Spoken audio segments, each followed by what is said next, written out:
어르신들, 혹시 이런 경험 있으신가요?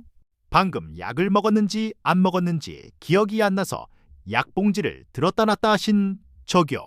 아니면 가스불을 껐는지 헷갈려 다시 집에 들어간 적은요. 이럴 때마다 우리는 가슴이 철렁 내려앉습니다. 혹시 내가 치매는 아닐까? 머리가 굳어버린 건 아닐까? 하지만 너무 걱정하지 마세요.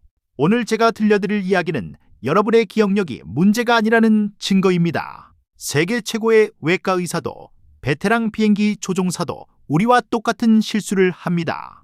그들의 실수를 막아준 건 비싼 기계도 명석한 두뇌도 아니었습니다. 바로 종이 한 장이었습니다. 오늘 이 영상이 끝날 때쯤이면 여러분 손에 쥐어진 종이 한 장이 내 생명을 지키는 가장 강력한 무기가 될 것입니다. 이야기는 1935년으로 거슬러 올라갑니다. 미국 공군이 당시 최첨단 폭격기였던 B-17이라는 비행기를 처음 선보이는 날이었습니다.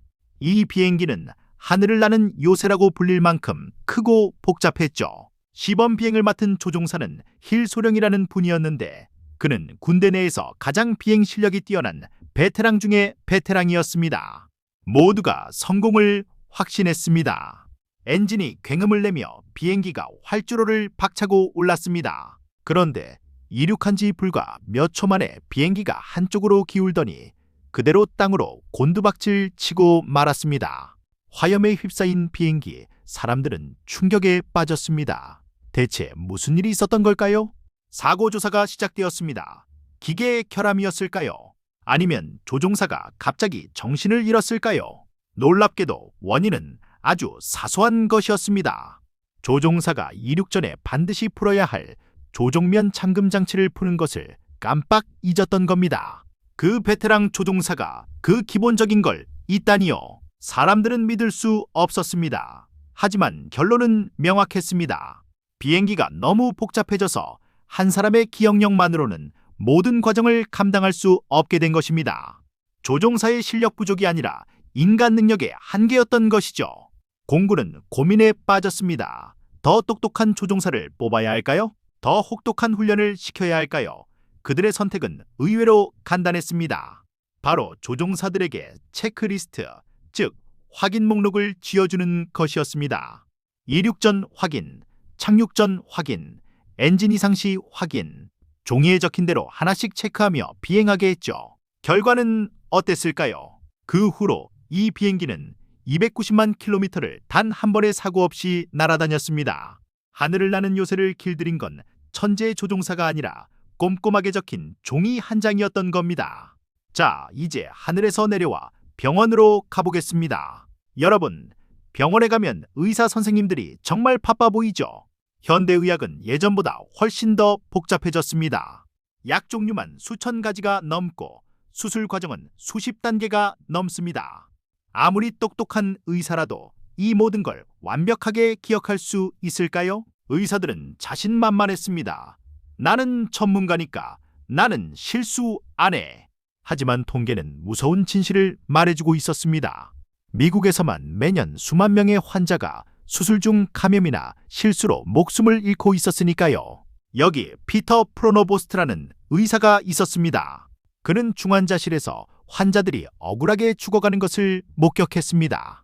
수술은 잘 됐는데 며칠 뒤에 라인 감염이라는 것으로 죽는 경우가 많았죠.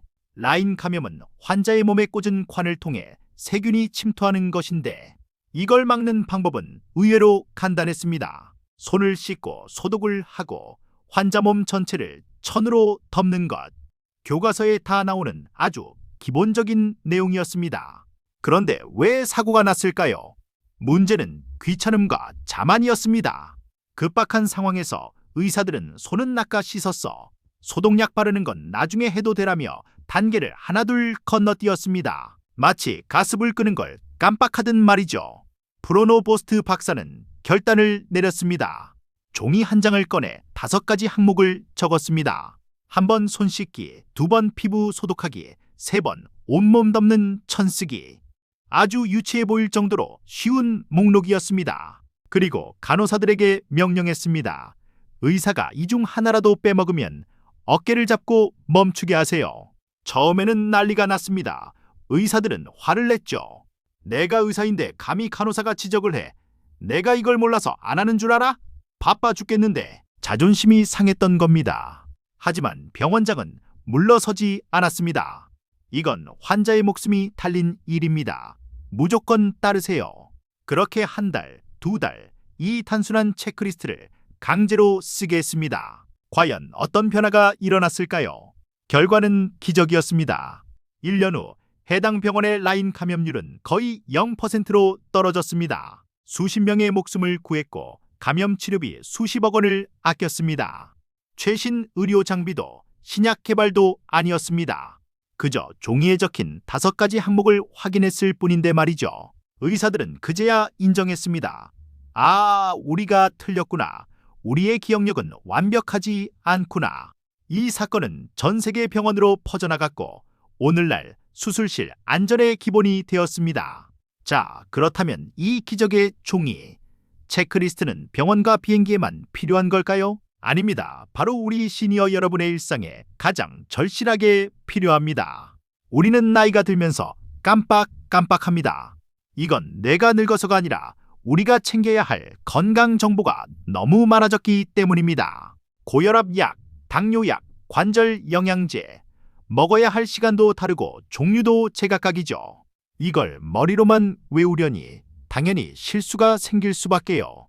제 지인인 70대 김 여사님 이야기가 생각납니다.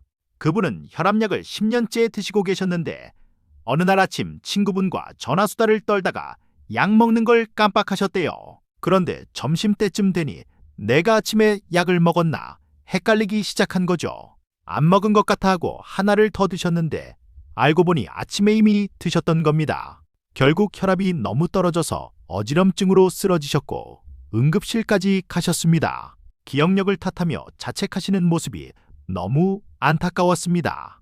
김 여사님께 제가 선물한 건 비싼 영양제가 아니라 냉장고에 붙이는 작은 화이트보드였습니다. 그리고 딱 3줄을 적어드렸습니다. 아침 혈압약, 점심 관절약, 저녁 당뇨약. 약을 먹는 즉시 그 옆에 동그라미를 치게 했죠. 효과는 만점이었습니다. 어머, 내가 동그라미를 안 쳤네. 그럼 안 먹은 거지. 눈으로 확인하니 헷갈릴 일이 없습니다. 이게 바로 가정용 체크리스트입니다. 기억하려고 애쓰지 말고 그냥 보고 체크하세요. 병원 갈 때도 체크리스트가 필요합니다. 의사 선생님 앞에만 앉으면 머릿속이 하얘지시죠. 묻고 싶은 게 있었는데 집에 와서야 아참 무릎 아픈 거 안 물어봤네 하고 후회하십니다. 이럴 때를 대비해 진료 전 3가지 질문 리스트를 적어가세요. 첫째, 어디가 제일 아픈지. 둘째, 언제부터 아팠는지. 셋째, 지금 먹는 약이 무엇인지. 이 종이를 의사 선생님께 슬쩍 보여주기만 해도 진료의 질이 달라집니다. 의사도 편하고 환자도 안심되죠. 외출할 때도 현관문에 포스트잇 하나만 붙여두세요. 가스, 전기, 열쇠, 휴대폰. 나가기 전에 이 4글자만 소리내어 읽어보세요. 신발을 신으면서 가스 껐고, 전기 껐고, 열쇠 챙겼고, 휴대폰 잊고. 이 5초의 습관이 하루 종일 마음 편안한 외출을 만들어줍니다. 다시 집에 돌아올 필요도, 밖에서 불안해할 필요도 없어집니다. 체크리스트는 우리를 올가매는 족쇄가 아닙니다. 오히려 우리 마음을 자유롭게 해주는 날개입니다. 기억해야 한다는 강박에서 벗어나 종이에 적고 눈으로 확인하세요.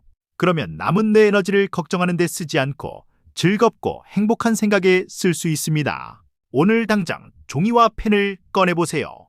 나를 위한 확인 목록을 만드는 순간 여러분의 일상은 더 안전하고 여유로워질 것입니다. 건강한 노후, 종이 한 장이면 충분합니다.